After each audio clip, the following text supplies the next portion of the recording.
ഇന്ന് നമ്മൾ വായിക്കാൻ പോകുന്നത് ക്ലാസ് 6ലെ മൽഹാർ എന്ന ഹിന്ദി ടെക്സ്റ്റ് ബുക്കിലെ രണ്ടാമത്തെ ചാപ്റ്ററായ ഗോൾ ആണ്.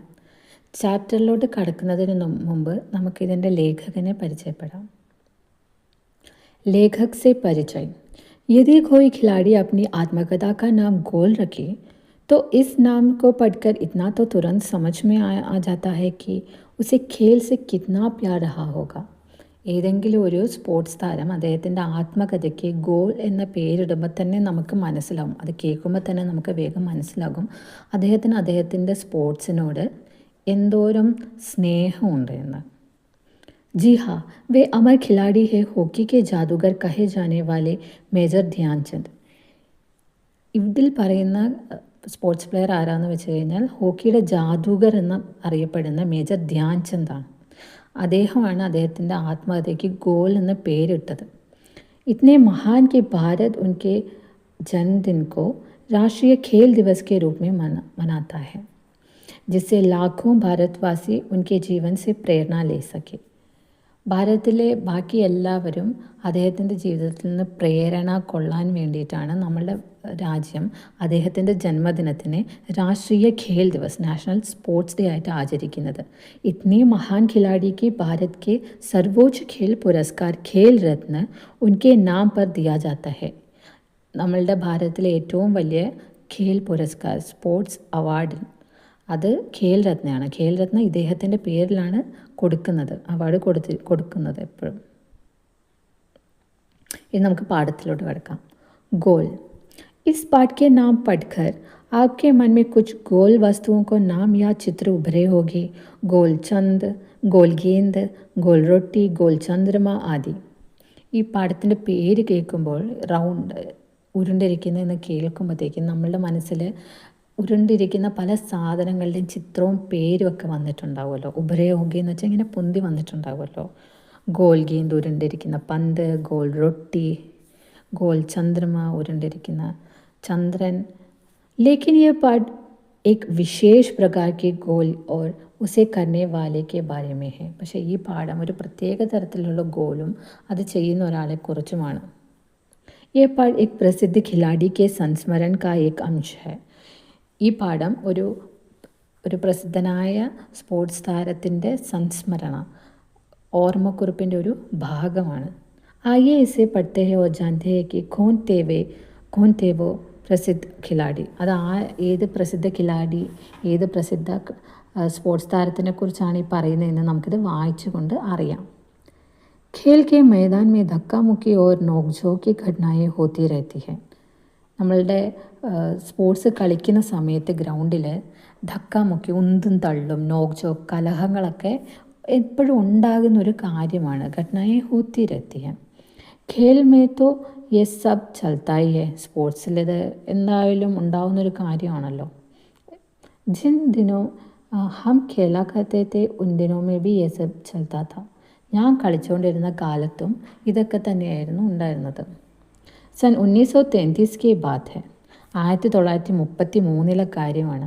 ഉൻ ദിനോ may Punjab regiment Ki or സെ ഖേലാ കർത്താ താ.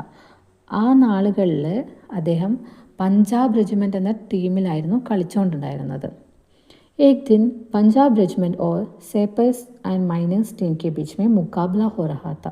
ഒരു ദിവസം അദ്ദേഹത്തിൻ്റെ ടീമായ പഞ്ചാബ് റെജിമെൻറ്റും ആർമിയിലെ തന്നെ വേറൊരു ടീമായ സാപ്പേഴ്സ് ആൻഡ് മൈനേഴ്സിൻ്റെ ഇടയിലൊരു മാച്ച് നടക്കുകയായിരുന്നു. മൈനേഴ്സ് ടീം के खिलाड़ी मुझसे गेंद छीनने की कोशिश करते, लेकिन उनकी हर कोशिश बेकार जाती. മൈനേഴ്സ് ടീമിലെ പ്ലെയേഴ്സ് എൻ്റെ കയ്യിൽ നിന്ന് പന്ത് തട്ടിയെടുക്കാൻ ശ്രമിച്ചു. പക്ഷേ അവരുടെ ഓരോ ട്രൈയും ഓരോ കോशिश എന്ന് വെച്ചാൽ ഓരോ ശ്രമവും പാഴായിപ്പോയി. इतने में एक खिलाड़ी ने गुस्से में आकर हॉकी स्टिक मेरे सिर पर मार दी. ഇങ്ങനെ അവർ ശ്രമിച്ചിട്ട് ഈ പന്ത് തട്ടിയെടുക്കാൻ പറ്റാഞ്ഞിട്ട് ആ മൈനേഴ്സ് ടീമിലെ ഒരു പ്ലെയർ നമ്മളുടെ ലേഖകൻ്റെ തലയിൽ ഹോക്കി സ്റ്റിക്ക് വെച്ച് ഒറ്റൊരു അടി കൊടുത്തു. മുझे मैदान से बाहर ले जाया गया. എന്നെ मैदाനത്തിൽ നിന്ന് പുറത്ത് കൊണ്ടുവന്നു. थोड़ी देर बाद मैं पट्टी बांधकर फिर मैदान में पहुंचा. കുറച്ച് കഴിഞ്ഞ് ഞാൻ ബാൻഡേജൊക്കെ ചുറ്റി, പട്ടി എന്ന് വെച്ചാൽ ബാൻഡേജൊക്കെ ചുറ്റി ഞാൻ പിന്നെയും മൈതാനത്തിലെത്തി. आते ही मैंने उस खिलाड़ी की पीठ पर हाथ रखकर कहा, തും ചിന്ത മത് കരോ ഇസ്കാ ബദല മേ ജറൂർ ലൂങ്ക. ഞാൻ തിരിച്ചു വന്നല്ലോ. ഞാൻ തിരിച്ചു വന്നെന്താ ചെയ്തതെന്ന് വെച്ചാൽ മറ്റേ കളിക്കാരൻ്റെ തോളത്ത് കൈവച്ചിട്ട് പറഞ്ഞു, നീ ഇതിനെക്കുറിച്ച് ഇനി ടെൻഷൻ അടിക്കണം, ചിന്ത ചെയ്യണ്ട, ഞാൻ ഇതിനുള്ള പ്രതികാരം ഇതിനെന്തായാലും ഞാൻ പകരം ചോദിക്കുമെന്ന്.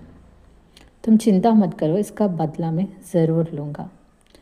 മേരെ ഇത്നെ കേത്തെ ഹി വേ ഖിലാഡി ഘബറാ ഗയ. ഞാൻ ഇത്ര പറഞ്ഞപ്പോൾ തന്നെ ആ കളിക്കാരൻ ഒന്ന് പേടിച്ചു. अब हर समय मुझे ही देखता रहता कि मैं कब उसके सिर पर ഹോക്കി സ്റ്റിക്ക് മാരനെ വാല ഹൂം. മറ്റേ കളിക്കാരൻ നമ്മുടെ ലേഖകനെ തല്ലിയ കളിക്കാരന് പിന്നെ പേടിയായി. എപ്പോഴാണോ ഇനി നമ്മളുടെ ലേഖകൻ അദ്ദേഹത്തെ തല്ലാൻ പോകുന്നത്, ഇനിയിപ്പോൾ പകരം വീട്ടുമെന്ന് പറഞ്ഞല്ലോ, എപ്പോഴാണ് ഇനി അദ്ദേഹത്തിൻ്റെ തലയിൽ പോയി ഹോക്കി സ്റ്റിക്ക് എടുത്ത് അടിക്കുന്നതെന്ന് വിചാരിച്ച് മറ്റേ പ്ലെയർ എപ്പോഴും ഇങ്ങനെ ഇദ്ദേഹത്തെ നോക്കിക്കൊണ്ടിരിക്കുകയാണ്. मैंने एक के बाद एक छट पर 6 गोल कर दिया. ഞാൻ ഒന്നിന് പുറകെ ഒന്നായിട്ട് വേഗം തന്നെ 6 ഗോൾ അടിച്ചു. खेल ख़त्म होने के बाद मैंने फिर उस खिलाड़ी के फिर थपथपाई और कहा. കളി കഴിഞ്ഞ് 6 ഗോൾ അടിച്ചല്ലോ, കളി കഴിഞ്ഞ ശേഷം പിന്നെ അത് കളിക്കാരൻ്റെ തോളത്ത് പോയി തട്ടി. പീഠ് തപ്തപ്പായി പുറകിൽ ഇങ്ങനെ തട്ടുന്നതിനാണ് തപ്തപ്പായി എന്ന് പറയുക. और कहा, दोस्त खेल में इतना गुस्सा अच्छा नहीं है, मैंने तो अपना बदला ले ही लिया. अगर तुम मुझे हॉकी नहीं मारते तो शायद तुम्हें 2 ही गोल से हराता. അദ്ദേഹം മറ്റേ കളിക്കാരൻ്റെ തോളത്ത് തട്ടിയിട്ട് പുറകിൽ തട്ടിയിട്ട് ഇങ്ങനെ പറയുക, ദോസ്ത് ഖേൽമി ഇത്നാ ഗുസ്സ അച്ചാനേ. സുഹൃത്തെ, നമ്മളൊരു സ്പോർട്സ് കളിക്കുമ്പോൾ ഇത്രയും ദേഷ്യം അത് ശരിയല്ല. മെനത്തോ അപ്ന ബദല ലേഹിലിയ, ഞാൻ എൻ്റെ പകരം ചോദിച്ചു. अगर तुम मुझे हॉकी नहीं मारते तो शायद मैं तुम्हें 2 ही गोल से हराता. നീ എന്നെ ആ ഹോക്കി സ്റ്റിക്ക് വെച്ച് തല്ലിയില്ലായിരുന്നെങ്കിൽ ഞാൻ നിന്നെ വെറും 2 ഗോളിൽ തോപ്പിച്ചേനെ. അദ്ദേഹത്തിന് അറിയാം അദ്ദേഹം ജയിക്കുമെന്ന്. അതുകൊണ്ടാണ് അദ്ദേഹത്തിന് അത്രയും കോൺഫിഡൻസ് ഉള്ളതുകൊണ്ടാണ് അദ്ദേഹം ഇങ്ങനെ പറയുന്നത്. നീ എന്നെ തല്ലിയില്ലായിരുന്നെങ്കിൽ ഞാൻ നിന്നെ വെറും 2 ഗോളിൽ തോപ്പിച്ചേനെ. ഇതിപ്പോൾ 6 ഗോളിൽ ഞാൻ നിന്നെ തോപ്പിച്ചു. അതൊരു നാണക്കേട് പോലെ ആയില്ലേ. വഹ ഖിലാഡി സച്ച്മുച്ച് ബഡാ ശർമിന്ദ ഹുവ. ആ കളിക്കാരൻ ആകെ നാണക്കേടായി. तो देखा आपने मेरे बदला लेने का ढंग. നിങ്ങൾ കണ്ടോ ഞാൻ എങ്ങനെയാണ് പകരം ചോദിച്ചതെന്ന്. सच मानो, बुरा काम करने वाला आदमी हर समय इस बात से डरता रहता है कि उसके साथ भी बुराई की जाएगी. സത്യം പറഞ്ഞാൽ എന്താണെന്ന് വെച്ചാൽ, ഈ തെറ്റ് ചെയ്യുന്നവർക്ക് അവർക്കറിയാം അവരെ തെറ്റ് ചെയ്യുന്നതെന്ന്, പക്ഷെ അവർക്കുള്ളിൽ എപ്പോഴും ഒരു പേടിയുണ്ടാവും. അവർക്ക് എപ്പോഴാണ് ഇതിനൊക്കെ ഉള്ളത്, എപ്പോഴാണ് അവർക്ക് കിട്ടാൻ പോകുന്നത്, അവർക്കും ഇതുപോലെ മോശം എപ്പോഴാണ് സംഭവിക്കുന്നതെന്ന് അവർക്കുള്ളിലൊരു ഭയമുണ്ട് എപ്പോഴും.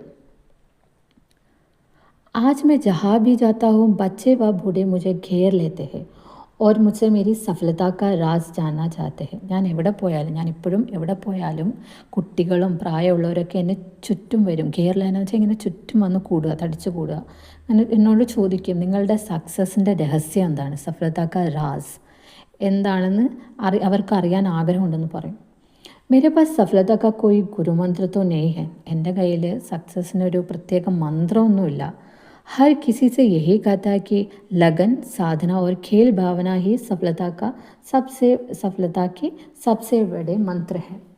അദ്ദേഹം എന്താ പറയാറ്, ലഗൻ എന്ന് വെച്ച് കഴിഞ്ഞാൽ ഉത്സാഹം, സാധന ഡിസിപ്ലിൻ, ഒരു ഖേൽ ഭാവന സ്പോർട്സ്മാൻ സ്പിരിറ്റ് എന്നൊക്കെ പറയില്ലേ. സ്പോർട്സ്മാൻ സ്പിരിറ്റാണ് സക്സസ്സിലേക്കുള്ള അദ്ദേഹത്തിൻ്റെ വലിയ മന്ത്രങ്ങൾ. मेरा जन्म सन 1904 में प्रयाग में एक साधारण परिवार में हुआ. എൻ്റെ ജന്മം 1904 പ്രയാഗിലെ ഒരു സാധാരണ കുടുംബത്തിലാണ് ഉണ്ടായത്. बाद में हम झांसी आकर बस गए. അതിനുശേഷം അദ്ദേഹം ജനിച്ചത് പ്രയാഗിലാണെങ്കിലും പിന്നീട് അദ്ദേഹത്തിൻ്റെ കുടുംബം ഝാൻസിയിൽ വന്ന് സെറ്റിലായി. 16 साल की उम्र में ही फर्स्ट ब्राह्मण रेजिमेंट में एक साधारण सिपाही के रूप में भर्ती हो गया. 16 വയസ്സിൽ തന്നെ അദ്ദേഹം ഫസ്റ്റ് ബ്രാഹ്മൺ റെജിമെൻ്റ് എന്ന് പറഞ്ഞാൽ ആർമി റെജിമെൻറ്റിൽ അദ്ദേഹത്തിൻ്റെ ഭർത്തി हो गया എന്ന് വെച്ചാൽ അഡ്മിഷനായി. മേരി റെജിമെൻറ്റ് കാ ഹോക്കി खेल में काफ़ी नाम था. അദ്ദേഹത്തിൻ്റെ ആ റെജിമെൻറ്റ് നല്ലോണം ഹോക്കിയൊക്കെ കളിക്കുന്നവരായിരുന്നു. ഹോക്കി കളിക്കുന്നതായിട്ട് അറിയപ്പെട്ട ഒരു റെജിമെൻ്റ് ആയിരുന്നു. पर खेल में मेरी कोई दिलचस्पी नहीं थी. അദ്ദേഹത്തിൻ്റെ ടീം, അദ്ദേഹത്തിൻ്റെ റെജിമെൻ്റ് ഇതൊക്കെ കളിക്കുമായിരുന്നെങ്കിലും അതിൽ ഒത്തിരി നല്ല ഹോക്കി പ്ലേയേഴ്സ് ഉണ്ടായിരുന്നെങ്കിലും തുടക്കത്തിൽ നമ്മുടെ ലേഖകന് വലിയ താല്പര്യം ഉണ്ടായിരുന്നില്ല. ദിൽചസ്പി വെച്ചാൽ താല്പര്യം ഉണ്ടായിരുന്നില്ല ഹോക്കി കളിക്കുന്നതിൽ. ഉസ് സമയ ഹമാരി റെജിമെൻറ്റ് കെ സുബേദാർ മേജർ തിവാരി തെ. ആ സമയത്ത് അദ്ദേഹത്തിൻ്റെ റെജിമെൻറ്റിൻ്റെ സുബേദാർ മേജർ, അതൊരു ആർമി പൊസിഷനാണ്, ഒരു തിവാരി ആയിരുന്നു. വേ ബാർ ബാർ മുझे ഹോക്കി ഖേൽനെ കെ ലിയെ കഹത്ത. അദ്ദേഹം എന്നോട് പിന്നെയും പിന്നെയും പറയും, കളിക്കൂ, ഹോക്കി കളിക്കൂ എന്ന് പറയുമായിരുന്നു. ഹമാരി ഛാവനി മേ ഹോക്കി ഖേൽനെ കാ കോയി നിശ്ചിത് സമയം नहीं था. അവർക്ക് ഇന്ന സമയം ഹോക്കി കളിക്കണം എന്ന് പറഞ്ഞ ഒരു നിശ്ചിത സമയമൊന്നും തീരുമാനിച്ചിട്ടൊന്നും ഉണ്ടായിരുന്നില്ല. കാരണം അവർക്ക് വേറെയും ഡ്യൂട്ടികളൊക്കെ ഉണ്ടല്ലോ. സൈനിക് ജബ് ചാഹെ मैदान में पहुंच जाते और अभ्यास शुरू कर देते. സൈനികർ അവർക്ക് എപ്പോഴാണോ സമയം കിട്ടുന്നത് അപ്പോൾ അവർ മൈതാനത്തിലെത്തുന്നു, അവർ പ്രാക്ടീസ് ചെയ്യുമായിരുന്നു. ഉസ് സമയ തക് മേ ഏക് നൗസിഖ്യ ഖിലാഡി था. ആ സമയത്തൊക്കെ ഞാൻ ഒരു പുതിയതായിട്ട് ഈ കളിയിലോട്ട് പുതിയതായിട്ട് കളിയൊക്കെ പഠിച്ചു വന്ന ഒരു ആമച്ചർ ആയിരുന്നു. जैसे जैसे मेरे खेल में निखार आता गया वैसे वैसे मुझे तरक्की भी മിൽത്തി ഗൈ. അദ്ദേഹം ഇങ്ങനെ കളിച്ച് അതിൽ നല്ലോണം കളി ഒക്കെ നല്ലോണം പഠിച്ച് നല്ലോണം കളിച്ച് നല്ലൊരു പ്ലെയർ ആയിക്കൊണ്ടിരിക്കുന്ന സമയത്ത് അദ്ദേഹത്തിന് അതുപോലെ തന്നെ സക്സസ്സും കിട്ടിത്തുടങ്ങി. അദ്ദേഹം നല്ലൊരു പ്ലെയറായി മാറിക്കൊണ്ടേയിരുന്നു. सन 1936 में ബെർലിൻ ഒളിമ്പിക്സ് में मुझे കപ്താൻ बनाया गया. 1934 ബെർലിൻ ഒളിമ്പിക്സിൽ അദ്ദേഹത്തിനെ ഹോക്കി ടീമിൻ്റെ ക്യാപ്റ്റനായി അയാളെ നിയമിച്ചു. उस समय में സേന മേ ലാസ്റ്റ് നായക് था. ആ സമയം അദ്ദേഹം മിലിറ്ററിയിലും ഉയർന്ന പൊസിഷനിലോട്ട് എത്തി. അദ്ദേഹം ആ സമയത്ത് ലാസ്റ്റ് നായക്കായിട്ടായിരുന്നു ആർമിയിലുണ്ടായിരുന്നത്. ബെർലിൻ ഒളിമ്പിക് മേ लोग मेरे हॉकी खेलने के ढंग से इतना प्रभावित हुआ कि उन्होंने मुझे ഹോക്കി का जादूगर कहना शुरू कर दिया. ബെർലിൻ ഒളിമ്പിക്സിൽ അദ്ദേഹത്തിൻ്റെ കളിയുടെ രീതിയൊക്കെ കണ്ടിട്ട് ആൾക്കാർ ഭയങ്കര ഇംപ്രസ്ഡായി. അങ്ങനെയാണ് അദ്ദേഹത്തിന് ഹോക്കി ക ജാദൂഗർ, ഹോക്കിയുടെ മാന്ത്രികൻ എന്ന് വിളിക്കാൻ തുടങ്ങിയത്. ഇസ്കാ യേ മത്ലബ് നെഹി കി സാരെ ഗോൾ മേ ഹി കർത്താ താ. അതിൻ്റെ അർത്ഥം ഞാനാണ് എല്ലാ ഗോൾ അടിച്ചതെന്നൊന്നും അല്ല. അദ്ദേഹത്തിൻ്റെ കളിയുടെ രീതി, അദ്ദേഹത്തിൻ്റെ ആറ്റിറ്റ്യൂഡ് എല്ലാവർക്കും ഇഷ്ടപ്പെട്ടു.